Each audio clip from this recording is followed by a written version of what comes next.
तो बच्चों, आज मैं आप सबको पंचतंत्र की एक और कहानी सुनाऊंगी और आज की कहानी है गधे ने गाना गाया।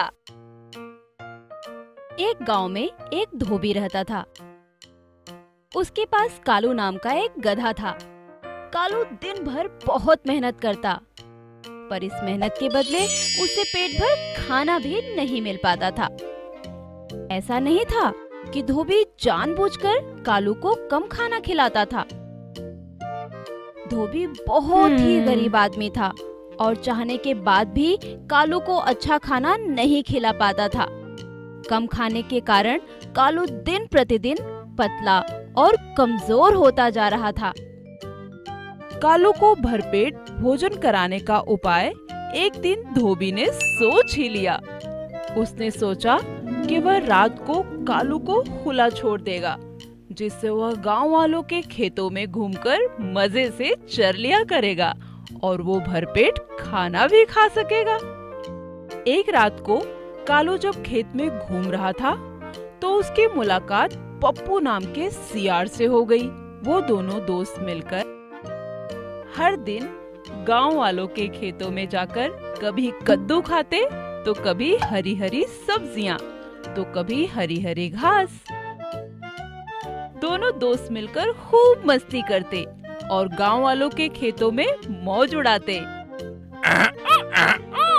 पप्पू, आज की चांदनी रात कितनी हसीन है। मेरा तो इस चांदनी रात में गाना गाने का बहुत मन कर रहा है।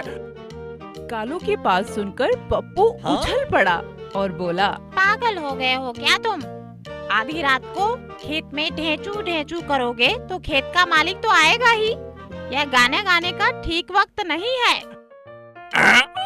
क्यों ठीक वक्त नहीं है? अरे, तुम्हारी बेसुरी आवाज सुनकर खेत का मालिक हाथ में मोटा डंडा लिए दौड़ता हुआ यहाँ आ जाएगा और हम दोनों को जमकर पीटेगा।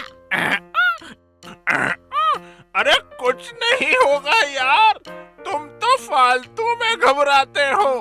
तुम्हें पता है कि मेरी आवाज के कितने दीवाने हैं। बचपन में मेरे गाने की लोग बहुत तारीफ किया करते थे। पता नहीं कौन इसके गाने की तारीफ करता था। फिर भी वो डब्बू को समझाने की कोशिश करता है। कालू, तुम्हारी आवाज इतनी अच्छी नहीं है। मेरी बात मानो, गाना गाने का इरादा छोड़ दो, नहीं तो हम दोनों मुसीबत में पड़ जाएंगे। गाना गाने के बारे में तुम क्या जानते हो? मैं बहुत अच्छा गायक हूँ। आज तो मैं हर कीमत पर गा के रहूँगा। कोई भी मुझे आज गाना गाने से नहीं रोक सकता। ठीक है, अगर तुम्हें गाने का इतना ही शौक है तो गाओ, लेकिन पहले मुझे यहाँ से जाने दो।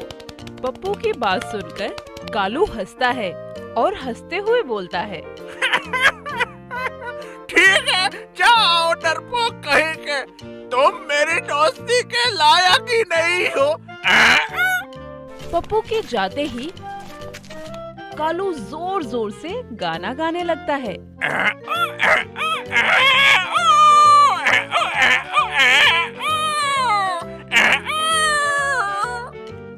और फिर गधे की ढेंचू ढेंचू सुनकर खेत का मालिक मोटा डंडा लेकर भागता हुआ आता है और कालू को बुरी तरह से पीटता है। कालू बहुत चिल्लाता है पर उसे बचाने के लिए कोई भी नहीं आता।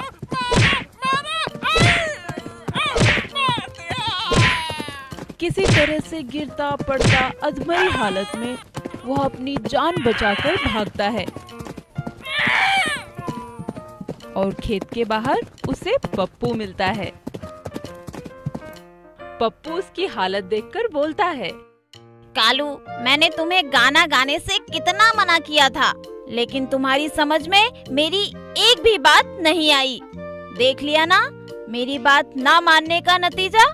अगर तुमने मेरी बात पहले ही मान ली होती तो तुम्हारी ये हालत ना होती। कालू बहुत शर्मिंदा होता है और बोलता है, सही कह रहे हो मित्र, मैंने तुम्हारी अच्छी सलाह को नहीं माना, जिसकी वजह से आज मेरी यह हालत हुई है। इस कहानी से हमें ये शिक्षा मिलती है कि अच्छी सलाह पर हमेशा ध्यान देना चाहिए।